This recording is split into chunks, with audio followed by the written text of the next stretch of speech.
রমজান মাসে রোজা রেখে বেলা ডুবলে ইফতার করা, এই দুই কাম ছাড়া বাংলাদেশে কিছু নাই। দাড়ি টুপি জুব্বা পাগড়ি এগুলো হচ্ছে ডিসগাইজ সাজা, কাম নাই কাজ নাই, এমনি ইমানদার সাজা। ইমানদার তৈরি হতে হবে, ইমানদার সাজলে জান্নাতে যাওয়া যায় না। কথা কোন? আমরা যদি এই কথাগুলি বুঝতাম তাহলে কোরআন বুঝতে সহজ হতো। আমরা সব বুঝি, কিন্তু বাংলাদেশে রাজনৈতিক অস্থিরতার কারণে বাংলাদেশে কারো শান্তি নেই। ইমাম কথা কয়ে শান্তি নাই, বক্তা আলোচনা করে শান্তি নাই, শ্রমিক আসল কথা কইলে ওর চাকরি চলে যায়, ইমামতি চলে যায়, কিষান তার আসল কথা কলি গারস্থর সাথে ঝগড়া হয়। হ্যাঁ, যার কারণে ঢাকার প্রফেসর, ঢাকা বিশ্ববিদ্যালয়ের প্রফেসর আজ আছে বাংলাদেশের বৃদ্ধাশ্রমে। সাংবাদিকরা জিজ্ঞাসা করছে, স্যার আপনার এত লেখাপড়া, আপনাকে সন্তান নাই? কোচে আছে বাবা। তে আপনি বৃদ্ধাশ্রমে কে? তে বলিচ্ছে বাবা আমার ভাগ্য খারাপ, আমি ভুল করেছি। কি ভুল করছেন? ঢাকা বিশ্ববিদ্যালয়ের স্যার আপনি কিসের ভুল? করছে বাবা আমি সবচেয়ে ভুল করছি, আমার ছেলে পেলে বেশি শিক্ষিত বেনে। যারা মূর্খ, লেখা জানে না, পড়া জানে না, এরা বৃদ্ধা মা এবং বৃদ্ধ পিতাকে কোলত করে নিয়ে পায়খানা সাফ করে। আর একটু লেখাপড়া শিখলেই বাপ অসুখে পড়ে আছে, ও নাকত কাপড় দিয়ে কয় মা আব্বা ক্যাঙ্কা। তারপরে লেখাপড়া শিখিছে দেখে আর বাপের গাঁত হাত দেওয়া হবে না। কথা কন না কে? আমাকে অবস্থা হয়ে গেছে। তাই আমরা মনে করছি খালি কোরআন শুনলেই বোধহয় মুক্তি পাবো। না, কোরআন শুনলেই মুক্তি পাওয়া যাবে না, কোরআন কায়েম করতে হবে। আমাদের বাংলাদেশে নামাজ কায়েম নাই। এখানে নামাজ আছে, ইকরাউস সালাত, নামাজ পড়ো। আর আল্লাহ বলছেন আকিমুস সালাত, নামাজ কায়েম করো। আকাশ পাতাল কম্বারা, আল্লাহর একটা হুকুম বাংলাদেশে নাই। এই কথাগুলো বললি মানুষ মনে করে হুজুর আবার রাজনীতি করছে, মাথা মারিচ্ছে। কি ক্ষতি করল আমরা কই যে সুদ হারাম কর, পর্দা ফরজ কর, জেনা বন্ধ কর, ঘুষ বন্ধ কর, দুর্নীতি বন্ধ কর, সিন্ডিকেট বন্ধ কর, কারেন্টের বিল 100 ইউনিট এক দাম, 200 আর এক দাম, 300 সেই দাম, 400 জমি বেচো, 500 করত।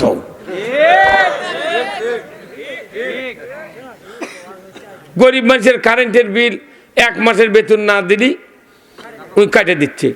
আর ঢাকার কয়েকটা দুর্নীতিবাজ আছে, ঋণ খেলাপি, 1.5 কোটি টাকা পর্যন্ত কারেন্টের বিল বাকি পড়েছে। কয় বছর হলে, কয় মাস হলে ওর কাছে যা চাওয়ার সুযোগ পাচ্ছে না। মনে হচ্ছে ওর বাপের কারেন্ট পুরীর চটি। কথা কন,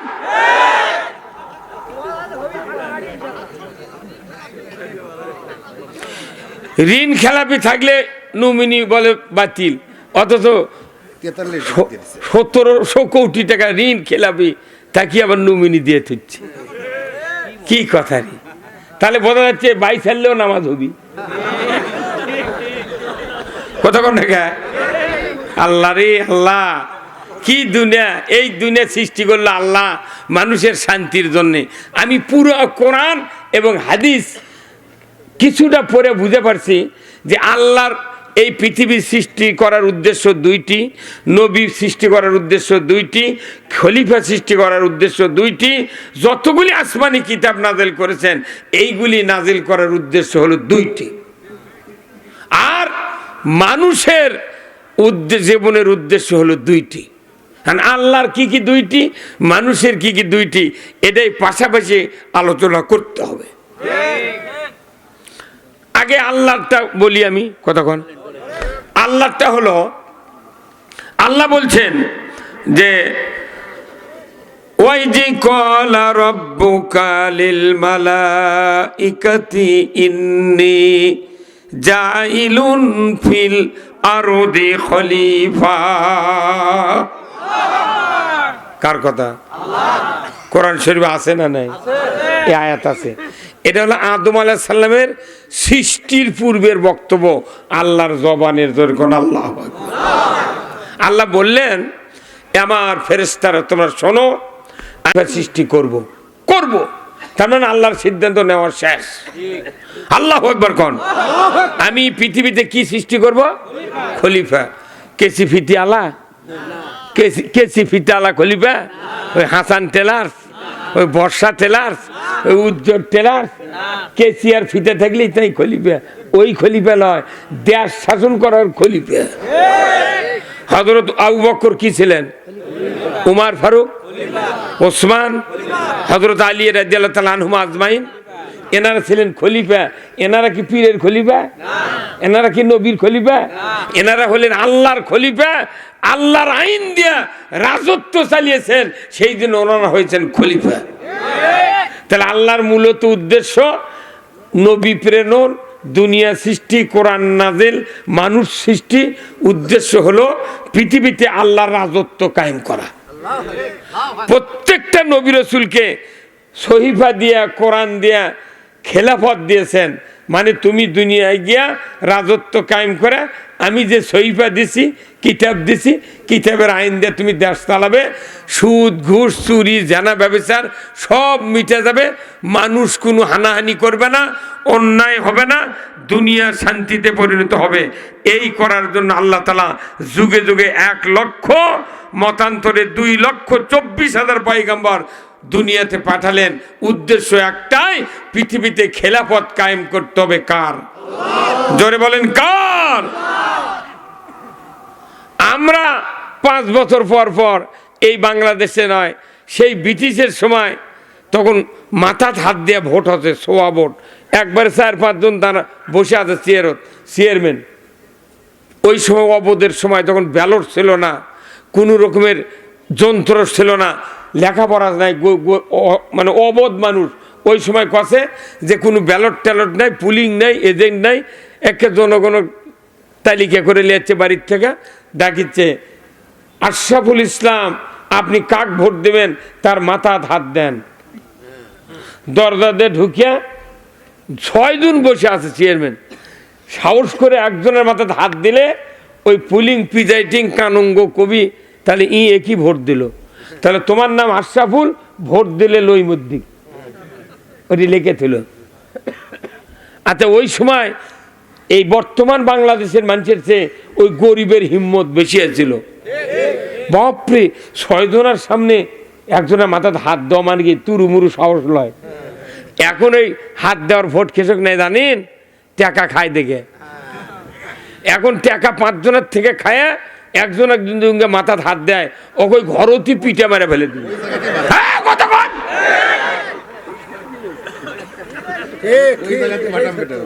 হ্যাঁ, তাহলে এখনকার সে তখনকার মানুষ সহতা ছিল। লেখাপড়া কম হোক, ওই জন্য ওরা আল্লাহর জান্নাতে যাবে। ওরা খেলাফত কায়েমের জন্যে যে লোক মাথা হাত দিয়ে ভোট দিয়েছে, তখন ইউনিয়নের যে চেয়ারম্যান হতে ব্রিটিশ আমলে, তার নাম ছিল প্রেসিডেন্ট। আমার নানা এম সাবের আলী তালুকদার, আমার নানা 700 বিঘা জমির গারস্থ, তাই নির্বাচনীকে মাথা হাত দিয়ে ভোট পেয়েছিল। আমার আব্বারা ভোট দিয়েছে ব্রিটিশ আমলে, তখন কত প্রেসিডেন্ট। সেই প্রেসিডেন্টের পদ এখন গেছে ঢাকাত। তার চেয়ারম্যানের নাম ছিল প্রেসিডেন্ট, সেই পদ গেছে ঢাকাত। ওর আবার যোগ্যতা কতই হবে, কথা কোনেরা, ওর যোগ্যতা কি হবে? সেই দিন তো দেশ ভালো হচ্ছে না। তা যখন প্রেসিডেন্ট বানাছে তখন মাথা হাত দেয়া বানাছে। তাহলে যাই হাত দেয়া প্রেসিডেন্ট বানাছে তাদের কত হিম্মত। আর এখন 3 দিকে সালার বেড়া, একদিকে দুয়ার, হাতত থাকবে ব্যালট, ডান হাতত থাকবে সিল। অন্ধকারের মধ্যে যাবি, কিরমান কাতেবিন আর আল্লাহ দেখবি, তাছাড়া কেউ দেখবে না। এরই মধ্যে ভোট দিতে মানুষ ভয় করছে, আবার জিলাপি খাচ্ছে। 4টা পর্যন্ত করছে যে এখনো কালি ভরায়নি চাচা, এখন ওই খাবি আরো ½ কেজি।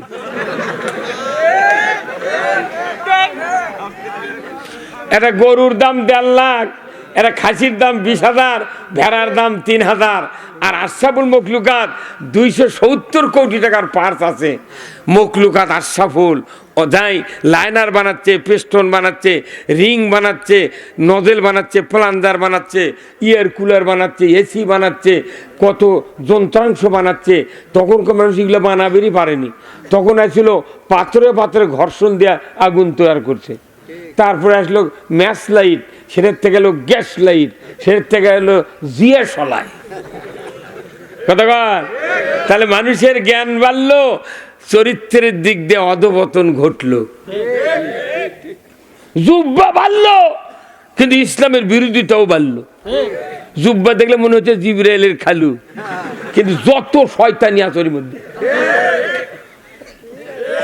আগা বেলা এক কথা, পাঁচা বেলা আর এক কথা। হ্যাঁ, কতক্ষণ না? এখানে যারা আছেন তারা ভালো। কতক্ষণ না? তাহলে বলেন, এইগুলি কোনো বেদির কথা বলেছি।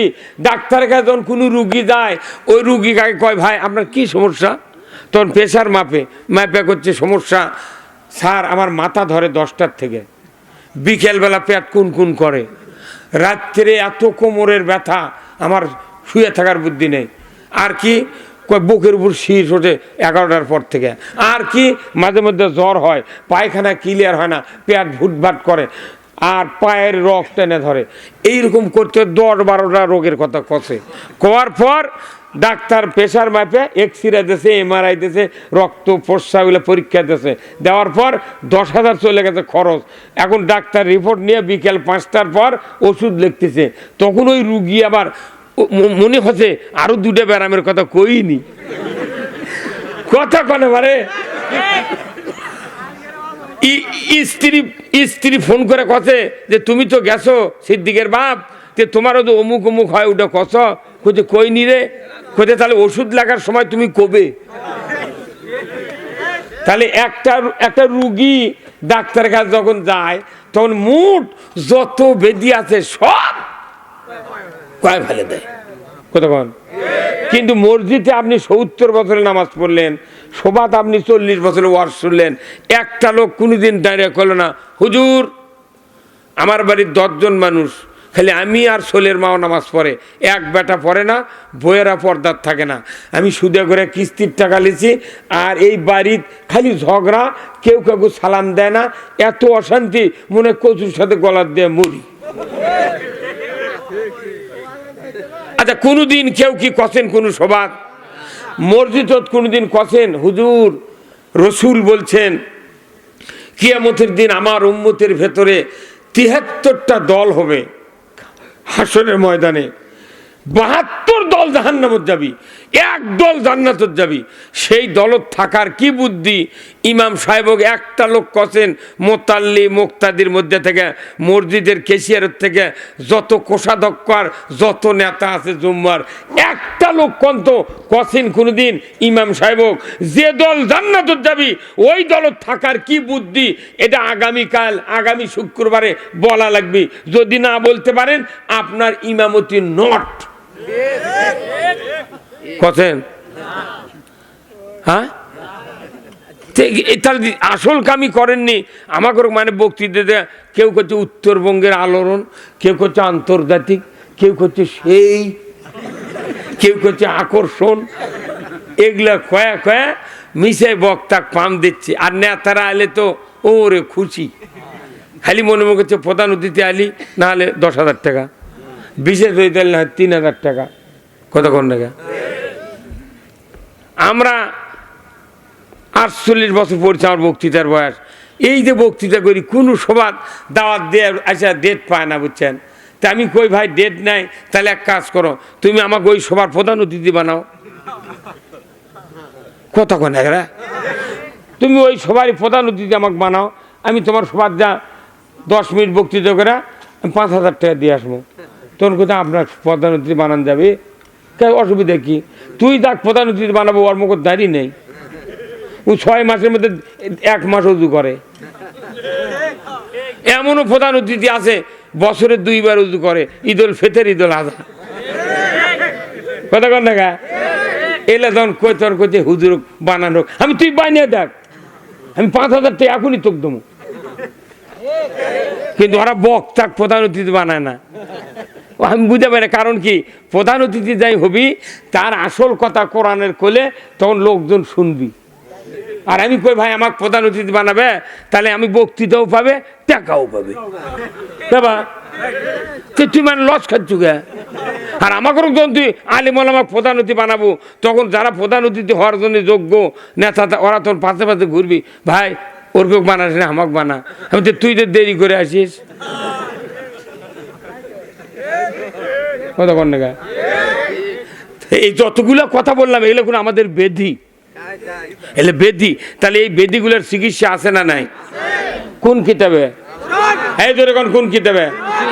এগুলো বেতি এক এক করে যদি চিকিৎসা করবে যায়, কমে 15 দিন এটি বসে থাকা লাগবে। হ্যাঁ, এই চিকিৎসা কোরআনত আছে, কিন্তু আমাকে করবে গেলে আর হচ্ছে না। এই যে এটি দেখেন, এটি লিখেছে যে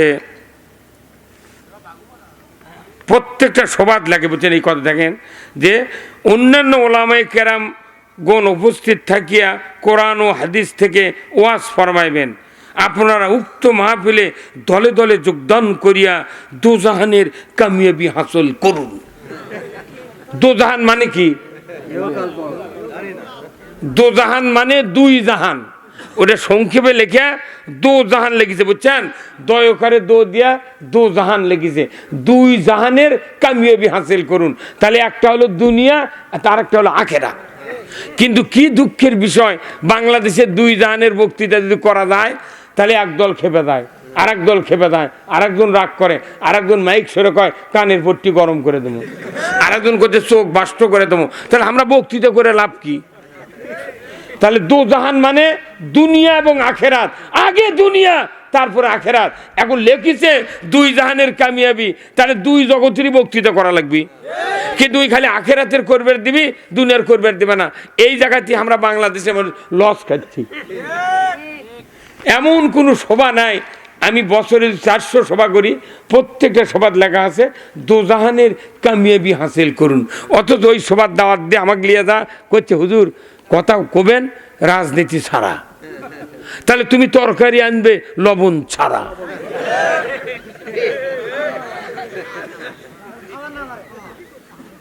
কতক্ষণ কেউ যদি তরকারি যতই তেল দিক, যতই মশলা দিক, আদা রসুন ইলশার মাছ দিক, কিন্তু লবণ যদি না দেয় কুত্তাও তরকারি খাবে না।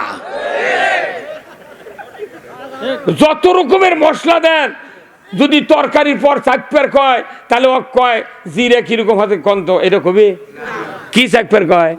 লবণ। লবণ ছাড়া তরকারি আর আল্লাহর আইন ছাড়া রাষ্ট্র সমান। লবণ ছাড়া তরকারি আল্লাহ, আর রাষ্ট্র কোরআনের আইন ছাড়া রাষ্ট্র হলো আল্লাহ। এই জোরে কর নাকি কথা, কাল্লা দোকান কে এখনই কোন একদিন এদেশের আকাশে কালেমার পতাকা দুলবে, সেদিন সবাই খোদাই বিধান পেয়ে দুঃখ বেদনা ভুলবে। বক্তৃতা শেষ, এটাই শেষ। কোরআন এবং হাদিসে যত বক্তৃতা আছে, মূল বক্তৃতা হলো এই 1 লাইন গান। পৃথিবীর যুগে যুগে শতাব্দীর পর যত পৃথিবীতে রাজত্ব পরিবর্তন হয়েছে, মানুষের ভাগ্যের দুঃখ বেদনা দূর হয় নাই, তখনই দূর হয়েছে যখনই কালেমার পতাকা উড্ডীন হয়েছে। না মিথ্যা কথা বললাম? হ্যাঁ, তাহলে কালেমার পতাকা উড্ডীনের কথা কলি, মানুষের কি যে মনত হয় দুঃখ। আরে আমরা মরে যাচ্ছি, কালেমা যদি বিজয় থাকতো এদেশের মাটিতে শান্তির ঢল নেমে যেত। কারণ এই বাংলাদেশ এমন একটা দেশ, জমির আলোর যদি গামছা বেরেস হয় তাও ঘুম ধরে। হ্যাঁ ভাই, কথা কন না?